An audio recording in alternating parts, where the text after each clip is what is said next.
Tinubu Bola Ahmed of the APC, 8,794,726.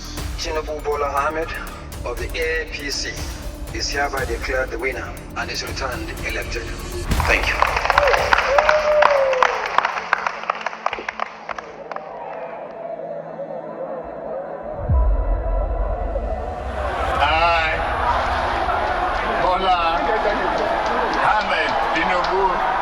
On 29th May 2023, Bola Ahmed Tinubu was sworn in as President of Nigeria. That as President of the Federal Republic of Nigeria, I will discharge my duties and perform my functions honestly.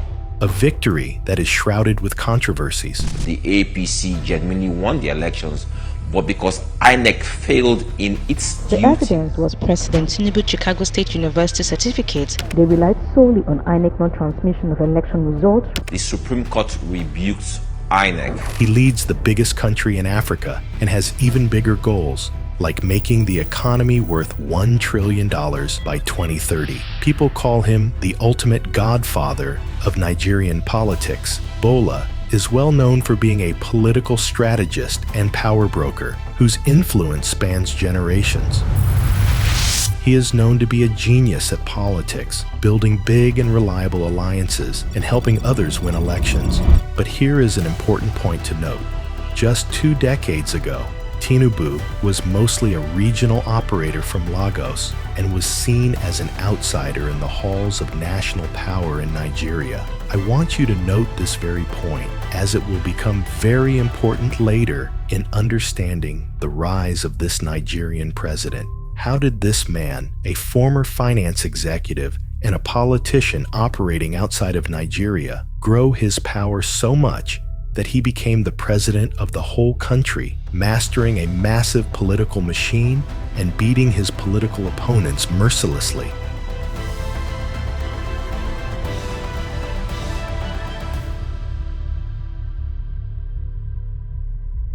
Chapter 1: Historical Foundation, Military Dictatorship, and Centralized Power. To understand how Tinubu grew so powerful, we must closely examine the ruthless, strict, and dictatorship governments that came before him. The political system in Nigeria in the 1990s was dominated by military generals who were very ruthless and strict. To appreciate the authority that a Nigerian president has and the role that previous military generals played to elevate the power of a Nigerian president, we must first take a closer look at the political system of Nigeria. The political system has 3 major arms: the federal government, the state government, and the local government one. The federal government, the national level. At the very top, you have the federal government. This is the government that controls the whole country, and the head of that government is the president.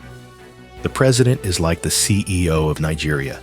He makes the biggest decisions, signs national laws, controls the military, and represents the country internationally. He also has a vice president, who acts as second in command. The ministers, these are like the president's team leaders. You have the Minister of Health, Minister of Education, Minister of Finance, Minister of Power, and many more. Each minister is responsible for one major area of the country: the National Assembly, Nigeria's parliament. This is where laws are made. It has 2 groups: the Senate, 109 senators; the House of Representatives, 360 members. These people debate issues, pass laws, and approve the national budget. The federal courts, these include the Supreme Court of Appeal, federal high courts. They settle disputes and make sure the Constitution is obeyed. That's the national level. Now let's move to the second level, the state government. Nigeria has 36 states, plus the federal capital territory, Abuja, and each state runs almost like a small country inside the big country, the governor. The governor is like the president of a state. He manages everything inside the state: education, state roads, hospitals, agriculture, and security coordination. Commissioners, these are the governor's team. Commissioners are like state-level ministers: Commissioner for Health, Commissioner for Education, Commissioner for Works, Commissioner for Finance, and so on. The State House of Assembly. This group makes laws for the state. They approve the state budget and check the governor's actions. The state courts. These handle legal issues within the state. 3. Local government. Now let's go to the ground level, the level closest to everyday people. Nigeria has 774 local government areas, also called LGAs. This is the third level of government. The local government chairman. The chairman is like the governor of a small area. He handles community roads, markets waste management, local health centers, primary schools, local development, councilors. Councilors represent smaller areas inside each LGA, called wards. They make local bylaws and work with the chairman to solve community problems. Traditional rulers, informal but powerful. These include Obas emirs, Obis chiefs. They don't make government laws, but they influence culture, peace, and local decision-making. Nigeria's political system works like a 3-layer pyramid. The president runs the entire country, governors run the states, and local government chairmen run the local areas, each with their own team and powers defined by the Constitution. These rulers kept all the power tightly in one central spot and did not allow people to argue or oppose them. They created a clear pattern that a strong central leader could hold absolute authority. Tinubu did not just come to power overnight, as many think. He had been in the preparation stage for many years. To see his political life, we must go back where he started. Tinubu was born in a Yoruba family in Osun State on March 29, 1952. He went to school in the United States and graduated with honors in accounting in 1979. He got a very strong and advanced education. He worked for major companies like the accounting firm Arthur Andersen and Mobil Oil Nigeria.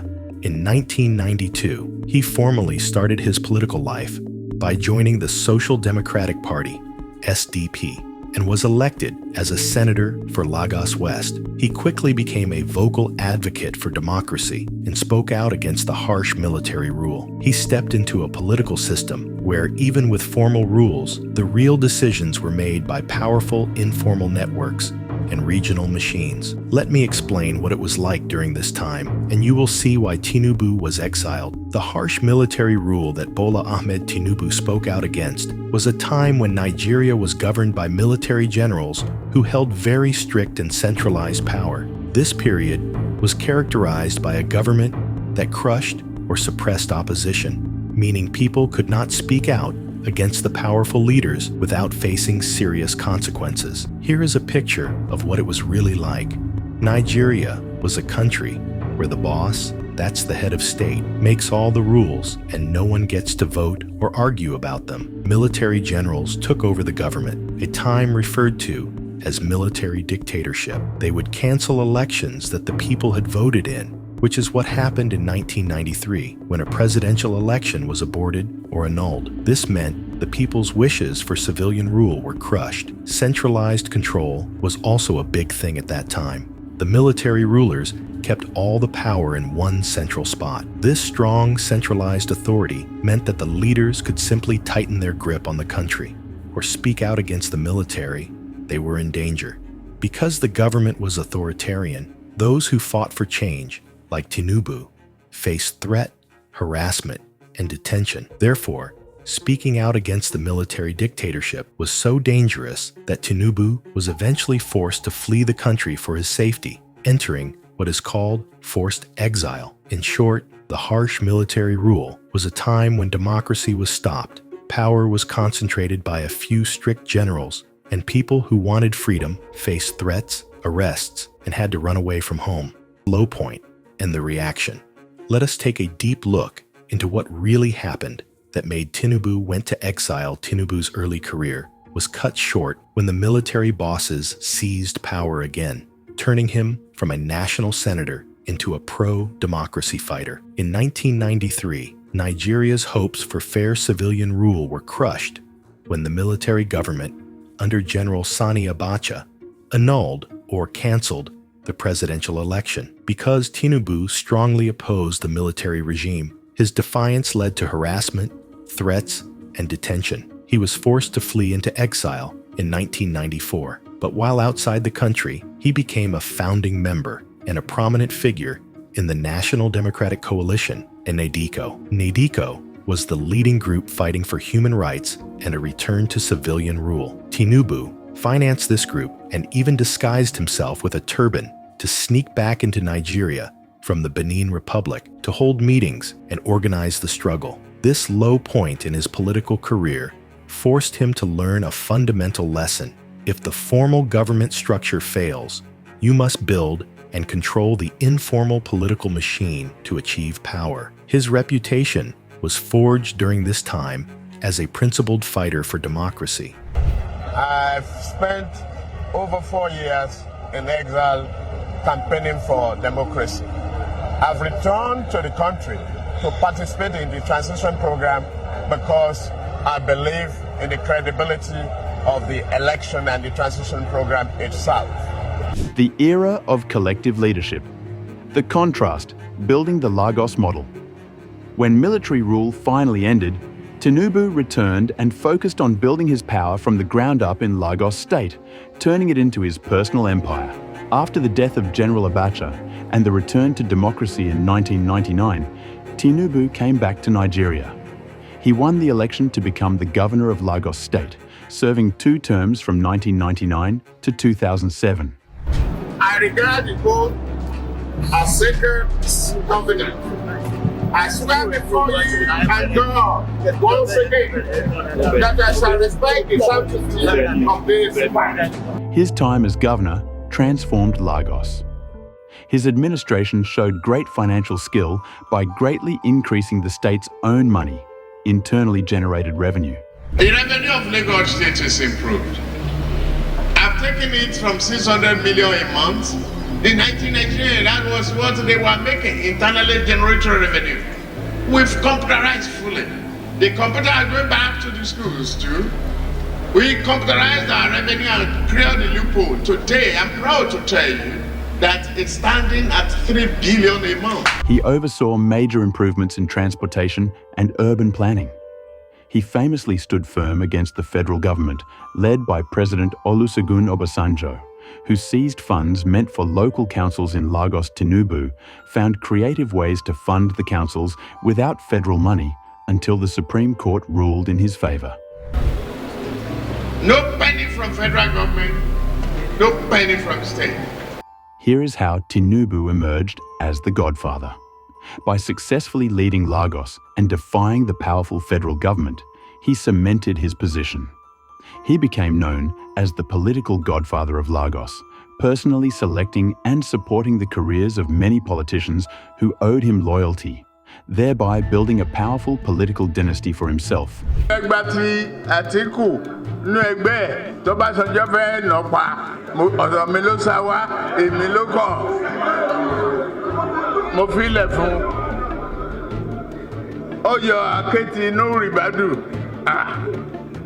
Ọ̀rọ̀ akẹ́kọ̀ọ́ ọ̀rọ̀ ọgbọ́n orí ni kíní lóòrù nìṣó ọgbẹ́ lóòrù ìbádùn síta.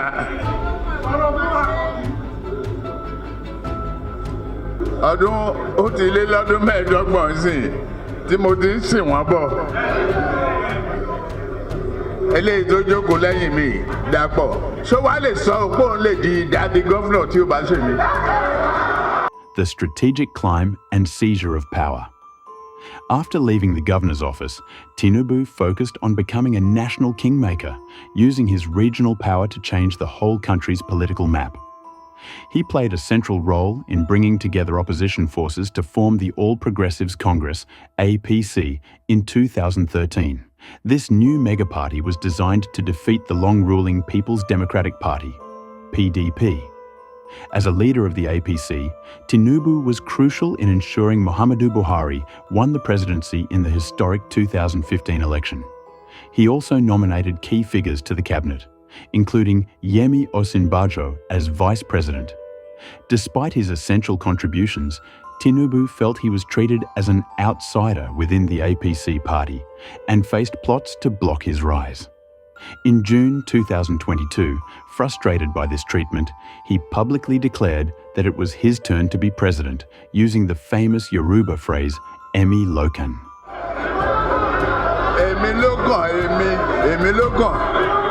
He won the APC presidential nomination against 13 rivals. Running on a platform of renewed hope, Tinubu won the 2023 presidential election with 8,794,729 votes. He was sworn in as president on May 29, 2023. The consolidation and return to absolute power. After winning the 2023 elections, Tinubu immediately began to implement bold reforms, but his victory was marred by serious questions regarding the fairness of the election and the impact of his policies. No provision is there for fuel subsidy. The fuel subsidy is gone.